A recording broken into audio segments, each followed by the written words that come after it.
FBI के नए कानून के मुताबिक अब अगर आपको नोटिस आता है और आप रजिस्ट्रेशन नहीं करवाते तो एफबीआई के पास पावर होगी कि आपका बिजनेस सील कर सकेगा, आपकी प्रॉपर्टी जो है उसको सीज कर सकेगा, या फिर आपके बिजनेस पे अपने लोग बिठा के उसको खुद मैनेज कर सकेगा। ये जो कानून है ये असेंबली में पेश किया गया है, इसके ऊपर भी डिबेट होनी है और इसके अगर ये अप्रूवल हो जाती है तो इसके मुताबिक आपके जो बिजनेस है वो भी सील होगा, आपकी प्रॉपर्टी भी सीज होगी और आपके बिजनेस के ऊपर एफबीआई के अपने लोग बैठ कर उसको मैनेज करने की पावर रखेंगे। ये कानून क्यों बनाया गया है, इसके पीछे लॉजिक क्या है, क्या ये इनकम टैक्स की बात हो रही है या फिर सेल टैक्स की बात हो रही है, आज के छोटे से टॉपिक के अंदर हम इस चीज को डिस्कस करेंगे। बिस्मिल्लाहिर्रहमानिर्रहीम, अस्सलाम वालेकुम।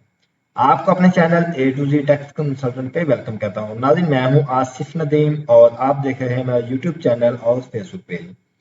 नाज़रीन, जैसा कि मैंने आपको पहले इंट्रोडक्शन में बता दिया है कि आज जो हमारा टॉपिक है वो है प्रॉपर्टी के हवाले से, और ये जो नया एफपीआई का कानून बना है इसके हवाले से कि बिजनेस के ऊपर क्या क्या इसमें रिस्ट्रिक्शन लगाई गई है, नॉन रजिस्ट्रेशन जो जिन पर्सन किया उनके लिए। इसमें जो रजिस्ट्रेशन की बात हो रही है, किसकी बात हो रही है, तो यहाँ पे सबसे पहले तो मैं आपको क्लियर कर दूं कि ये जो रजिस्ट्रेशन की बात हो रही है, जो बताया गया है, ये जो सेक्शन है, जो एक नया सेक्शन इंट्रोड्यूस कराया गया है जिसे 14AE का नाम दिया गया है, इसके अंदर ये जो बात हो रही है नॉन रजिस्ट्रेशन की, ये बात हो रही है सेल टैक्स की, इनकम टैक्स की नहीं है। ये उस बंदे के लिए है, फॉर एग्जाम्पल अगर एक बंदा है, एक पर्सन है, वो कोई बिजनेस कर रहा है, उसने अपना जो एफबीआर से एनटीएन जो लिया हुआ है, लेकिन उसने अपने आप को सेल टैक्स में रजिस्टर नहीं किया हुआ, तो उसके लिए ये जो कानून है ये उसके लिए है। मैं पहले यहाँ पे आपको अपनी डिस्कशन को जारी रखते हुए पहले ये बता दूं कि कौन कौन लोग हैं जिनके लिए एफपीआर में जो एज अ सेल टैक्स में रजिस्टर होना लाजमी है। सबसे पहले, अगर आप मैन्युफैक्चरर हैं, यानी कि आप कोई चीज जो है ना वो प्रोड्यूस कर रहे हैं, आप कोई चीज बना रहे हैं या मैन्युफैक्चर कर रहे हैं, तो आपके लिए एफपीआर में रजिस्टर होना लाजमी है। इसके अलावा अगर मैं कॉटेज इंडस्ट्री की बात करूं, अगर आपके पास, अगर आप ये जो छोटी छोटी घरों में जो आजकल इंडस्ट्री लगी हुई है, छोटी कॉटेज इंडस्ट्री लगी हुई है, उसमें अगर आप जो है ना अपने कोई चीज बनाते हैं, कोई कढ़ाई कढ़ाई का काम करते हैं, आप कोई सिलाई का काम करते हैं या कोई और काम करते हैं, क्योंकि आजकल घरों में जो है जूतियां भी बन रही हैं, डिफरेंट किस्म के काम हो रहे हैं, स्मॉल इंडस्ट्री जो हम बोलते हैं। तो अगर आपका कोई ऐसा बिजनेस है और आपके पास जो एम्प्लॉयज हैं वो 5 हैं या 10 हैं या 10 से कम हैं, या फिर आपकी जो एनुअल सेल है वो 80 लाख से कम है, तो फिर आपके लिए ये लाजमी नहीं है कि आप अपने आप को इसमें सेल टैक्स में रजिस्टर कराएंगे। या फिर एक और कंडीशन है कि आपका जो बिजली का मीटर है वो इंडस्ट्रियल नहीं है, यानी कि एक जो रेजिडेंशियल होता है, एक कमर्शियल होता है, एक इंडस्ट्रियल होता है। तो अगर आपका बिजली का जो मीटर है वो भी इंडस्ट्रियल नहीं है तो फिर भी आपके लिए सेल टैक्स में रजिस्टर होना लाजमी नहीं है। लेकिन अदर देन के केस में आपको रजिस्टर होना पड़ेगा, यानी कि अगर आप मैन्युफैक्चर हैं, किसी और जो है ना सेक्टर में आप जो है मैन्युफैक्चरिंग कर रहे हैं, तो फिर आपको रजिस्टर्ड होना लाजमी है। इसके अलावा अगर आप जो ना रिटेलर हैं या फिर जो होलसेलर हैं या डिस्ट्रीब्यूटर हैं, तो फिर भी आपके लिए लाजमी होना है। अच्छा, इसमें रिटेलर जो है ना वो दो तरह के हैं, एक टीयर 1 का रिटेलर है, एक टीयर 2 का रिटेलर है। तो डिस्ट्रीब्यूटर और जो आपका इंपोर्टर है, इनके लिए तो लाजमी है कि वो इसमें सेल टैक्स में रजिस्टर्ड होंगे। लेकिन जो रिटेलर हैं उनके लिए मैं थोड़ा सा बता देता हूँ कि जो टीयर 1 का रिटेलर है, टीयर 1 का रिटेलर क्या है कि फॉर एग्जाम्पल आपने एफबीआई से अपना एनटीएन सर्टिफिकेट लिया हुआ है, आप अपने टैक्स की फाइलिंग करते हैं और आपकी जो सालाना जो, या फिर आपके किसी भी जो पीरियड में आपकी जो सेल है वो 20 मिलियन यानी कि 2 करोड़ से जो है ना वो कम है या 2 करोड़ तक है। और इसके अलावा आप जो है आपको जो वहां पे आप जो है किसी भी नेशनल या फिर इंटरनेशनल जो या मल्टीनेशनल कंपनी की आप जो है वो प्रोडक्ट सेल कर रहे हैं, आपका जो बिजली का बिल सालाना है वो 20 लाख से ज्यादा है या 20 लाख तक है, तो फिर आपके लिए लाजमी है कि आप जो है सेल टैक्स में रजिस्टर्ड होंगे। आप अपने बिजनेस पे पीओएस भी इंस्टॉल कराएंगे, आप as a sale tax registered होंगे। लेकिन अगर आप टीयर 2 के जो है वो रिटेलर है, मतलब इनमें से कोई भी आप जो चीज फॉलो नहीं करते या आपके वो अप्लाई नहीं होती, तो फिर आपके लिए लाजमी नहीं है सेल टैक्स में रजिस्टर होना। अच्छा, इसके पीछे लॉजिक क्या है, एफबीआई किस तरह से डाटा कलेक्ट करेगा, इस चीज को हम देखते हैं कि एफबीआई कैसे डाटा कलेक्ट है। आजकल एफबीआई डाटा के ऊपर बहुत काम कर रहे हैं, क्योंकि एफबीआई आपको पता है कि नादरा के एफबीआई के साथ लिंक है, लैंड रिकॉर्ड ऑफिस भी आपके पास आपका जो एफबीआई के साथ लिंक है, जो ट्रैवल हिस्ट्री है यानी कि जो ट्रैवल है वो भी आपका ट्रैवल का सिस्टम भी आपका एफबीआई के साथ लिंक है, और इसके साथ साथ जो इनलैंड है वो भी आपका कंबाइंड है। ये तमाम 4-5 जो डिपार्टमेंट है ये मिल के काम कर रहे हैं। तो अब एफबीआई के पास जो है ना वो डाटा कलेक्ट करने में कोई मुश्किल नहीं है। एफबीआई यहाँ से देखता है, जैसे एक बंदे के पास प्रॉपर्टी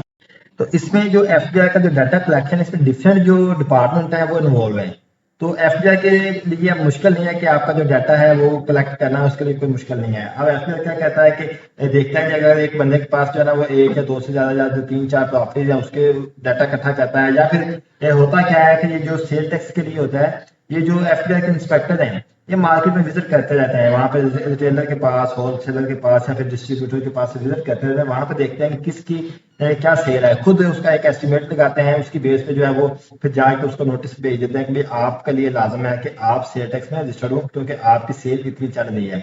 तो इस तरह से करके एफबीआई का जो है ना वो पता चलता है, एफबीआई इस तरह से करके डाटा कलेक्शन करता है। अब अगर हम वापस आए इस नोटिस के ऊपर कि जो नोटिस है इसके अंदर क्या चीज है, अगर मैं इसकी थोड़ी सी प्रूफ रीडिंग करूं तो ये सेक्शन जो है वो 14AE है, जिसमें लिखा हुआ है कि अदर को receive action for non registration notwithstanding anything contained in this law or any other law for the time being enforce any person who fail to get himself registered for the purpose of this sector। यहाँ पे मैं एक दोबारा आपको clear कर दूं कि ये जो रजिस्टर्ड की बात हो रही है ये सेल टैक्स की बात हो रही है, इनकम टैक्स की बात नहीं हो रही। ये उस बंदे के लिए है जिसने ऑलरेडी अपना इनकम टैक्स सर्टिफिकेट लिया हुआ है, लेकिन उसने अपने आप को सेल टैक्स में रजिस्टर नहीं कराया, लेकिन उसके लिए लाजम था कि अपने आप को सेल टैक्स में रजिस्टर कराता। तो ये उसके लिए बात हो रही है। या फिर कोई ऐसा पर्सन जो कारोबार कर रहा है, बिजनेस कर रहा है, लेकिन उसने अपने आप को ना तो इनकम टैक्स में रजिस्टर किया हुआ है, ना ही अपने आप को सेल टैक्स में रजिस्टर किया हुआ है, ये उसके लिए बात हो रही है। The chief commissioner shall have the powers to, उसके पास कौन कौन सी पावर्स हैं। सबसे पहले चीफ कमिश्नर जो है इनलैंड रेवेन्यू, उसके पास पावर ये है कि अगर आपको जो नोटिस आता है एफबीआर का, आप अपने आप को रजिस्टर नहीं कराते, आपको पहले नोटिस आता है आप उसको इग्नोर करते हैं, आपको दूसरी बार नोटिस आता है आप उसको इग्नोर करते हैं, तो कमिश्नर के पास पावर होगी कि वो सील द बिजनेस प्रीमिसेस, यानी कि आपका जो बिजनेस है उसको सील कर दे। अगर आपको नोटिस के बावजूद आप अपने आप को रजिस्टर नहीं करते तो आपका बिजनेस सील हो सकता है। दूसरा, आपकी जो प्रॉपर्टी है, जो मूवेबल प्रॉपर्टी है, उसको भी सीज किया जाएगा। और तीसरा ये है कि appointment or receiver for management of taxable activity of a person, यानी कि फिर अगर आप उसके बाद भी आप ये नहीं करते, आप अपने आप को जो है ना इस चीज को इग्नोर करते हैं, रजिस्ट्रेशन नहीं कराते, तो एफबीआर के पास ये भी पावर होगी कि एफबीआर वहां पे आपके बिजनेस पे एक अपना बंदा बैठाएगा जो कि टैक्स के मामला को देखेगा और आपकी पूरी ओवरऑल सेल को देखेगा, आपके मैनेजर जो जितने फाइनेंशियल स्टेटमेंट्स हैं फाइनेंशियल्स को देखेगा और उसके बेस पे आपकी टैक्स लाइबिलिटी कैलकुलेट करेगा। फिर ऑब्वियसली जो है ना यहाँ पे जो इसमें रेवेन्यू होगा, जो भी चीजें आएंगी वो सारी एफबीआर के पास जाएंगी। अब इसका एक नीचे जो मैकेनिज्म बताया गया है कि किस तरह से ये सारा काम होगा। Action under subsection 1 shall not be carried out unless a public notice is issued specifying the date from which the premises shall be sealed। अगर आपको बार बार नोटिस आता है, आपके ऊपर कोई उसके ऊपर रिप्लाई नहीं देते, तो सबसे पहले एक पब्लिक नोटिस इशू होगा जिसमें बताया जाएगा कि आपका जो बिजनेस है वो सील हो रहा है। वो जो नोटिस है वो आपको न्यूज़पेपर के थ्रू भी मिल सकता है, एफबीआई की वेबसाइट के ऊपर भी अपलोड हो जाएगा, डिफरेंट तरह से आपको उसको देख सकते हैं। Or movable property is attached or a receiver is appointed for the management of the taxable activity, यानी कि उसमें आपका जो बिजनेस की प्रेमिसेस है वो सील हो जाएगी, मूवेबल प्रॉपर्टी सील हो जाएगी, या फिर वहां पे एफबीआई का अपना बंदा आके बैठ जाएगा। इसके लिए एफबीआई पहले आपको जो पहले 1 2 3 आपको नोटिस खुद को भेजेगा, अगर आप नहीं रिप्लाई देते तो फिर एफबीआई एक पब्लिक नोटिस देगा जो कि न्यूज़पेपर के ऊपर भी पब्लिश होगा। कमेटी अच्छा, इसमें कौन कौन से लोग होंगे जो ये रिसीवर अपॉइंटमेंट होगा, इसमें कौन कौन से लोग हो सकते हैं। इसमें सबसे पहले वो क्या कहता है, कमेटी है कंप्राइजिंग द चीफ कमिश्नर, इसमें चीफ कमिश्नर इनलैंड रेवेन्यू होगा, द कमिश्नर कंसर्न, और इनलैंड रेवेन्यू का जो कंसर्न कमिश्नर है, जो आपका मुतलका कमिश्नर है, वो हो सकता है। Representative from the chamber of commerce, chamber of commerce से बंदा हो सकता है, और उसके अलावा कोई दूसरी अगर जो कोई तजारती बॉडी है या ट्रेड बॉडी है तो वहां से भी ये बंदा जो है वो लिया जा सकता है, और ये ओपन कोर्ट फैसला होगा। अच्छा, अगर किसी के ये जो फैसला होगा इसमें वो क्या कह रहा है कि such decision is made public by placement on the board's website and newspaper. जैसा कि मैंने आपको पहले बता दिया है कि ये जो फैसला होगा, ये जो नोटिस होगा, ये आपको न्यूज़पेपर पे मिलेगा और आपको एफबीआर की ऑफिशियल वेबसाइट के ऊपर भी ये नोटिस मिलेगा। अब अगर किसी के अगेंस्ट ये फैसला आ जाता है तो उसके पास ये हक होगा कि वो 30 दिन के अंदर अंदर इसके अगेंस्ट अपील कर सकता है, कमिश्नर के पास जाके अपील कर सकता है कि जी मेरा जो बिजनेस है उसको अनफ्रीज किया जाए, मेरे बिजनेस को अनसील किया जाए, मेरी प्रॉपर्टी जो है उसको रिलीज किया जाए ताकि मैं अपने कारोबार को चला सकूं। और इसमें अगर आप रजिस्ट्रेशन करवा लेते हैं अपने सेल टैक्स में विद इन टाइम, तो फिर क्या है इसमें जब आप रजिस्ट्रेशन करवा लेंगे अपनी विद इन टाइम पीरियड, तो फिर क्या होगा कि आप जो है वो कमिश्नर को बता देंगे, और कमिश्नर क्या करेगा कि जो उन्होंने प्रॉपर्टी सील की होगी या फिर वहां पर जो उन्होंने अपना बंदा बिठाया होगा या फिर जो उन्होंने आपका बिजनेस सील किया होगा, उसको एक नोटिस इशू करेगा, और नोटिस इशू करके उसको जो है ना वो अपने ऑर्डर को वापस ले लेगा, रिमूव कर देगा, और आप अपने बिजनेस को कैरी फॉरवर्ड कर सकते हैं। तो ये इस तरह से करके जो नया कानून पेश किया गया है, जो नया बिल पेश किया गया है असेंबली में, इसके अंदर डिफरेंट तरह की जो नॉन फाइलर हैं जो या जो नॉन रजिस्टर्ड पर्सन है उनके ऊपर जो डिफरेंट तरह की जो रिस्ट्रिक्शंस लगाई गई हैं। तो आप अगर अभी तक फाइलर नहीं है या आपने अभी तक अपने आपको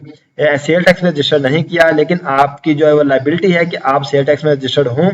तो आज ही अपने आपको सेल टैक्स में रजिस्टर करें और अपने इनकम टैक्स की फाइलिंग करें और अपने आपको फाइलर की लिस्ट में लेके आए। अदरवाइज आप ना तो अपना बैंक अकाउंट मेंटेन कर सकेंगे, ना ही आप अपने कोई नया बैंक जो है वो ओपन अकाउंट करवा सकेंगे, और ना ही जो है वो आप कोई इमूवेबल प्रॉपर्टी यानी कि जमीन जायदाद जो है वो अपने नाम पर ट्रांसफर करवा सकेंगे।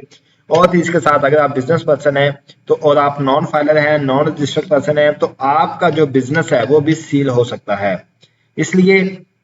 अपने आप को इन तमाम चीज़ों से बचाने के लिए आज ही अपनी टैक्स की फाइलिंग करें, अपने आप को रजिस्टर कराएं और इन तमाम चीज़ों से बचें। अगर आपको टैक्स से रिलेटेड किसी किस्म की सब्सिडी दरकार है तो आप रब्ता कर सकते हैं A to Z tax consultant से। रब्ता नंबर है 030540794923। इंशाल्लाह जी आज हम इस टॉपिक को यहाँ पे वाइंड करते हैं। आपके पास अगर इससे रिलेटेड कोई क्वेश्चन है, कोई टॉपिक है, आप उसको मेंशन करें, हम उसके ऊपर डिस्कशन करेंगे ताकि हमारा जो डिस्कशन का सिलसिला है ये जारी रहे। इंशाल्लाह नेक्स्ट जो वीडियो है उसके अंदर मैं आपको सेक्शन 32B के बारे में बताऊंगा कि एक नया जो कानून पेश किया गया है, इसके अंदर सेक्शन 32B जो है जिसमें appointment of exporter experts and auditors की बात की गई है, ये किसके लिए है, कहाँ पे एडिटर अपॉइंट होंगे, कहाँ पे ये जो एक्सपर्ट यहाँ पे जो है जो ये किस बिजनेस के लिए अपॉइंट होंगे, इनका क्या काम होगा, किस तरह से काम करेंगे, इनके पास कौन कौन किसी अथॉरिटीज होंगी, ये इंशाल्लाह हम आने वाले लेक्चर में देखेंगे। आज के लिए इतना ही। अल्लाह हाफिज, अस्सलाम वालेकुम।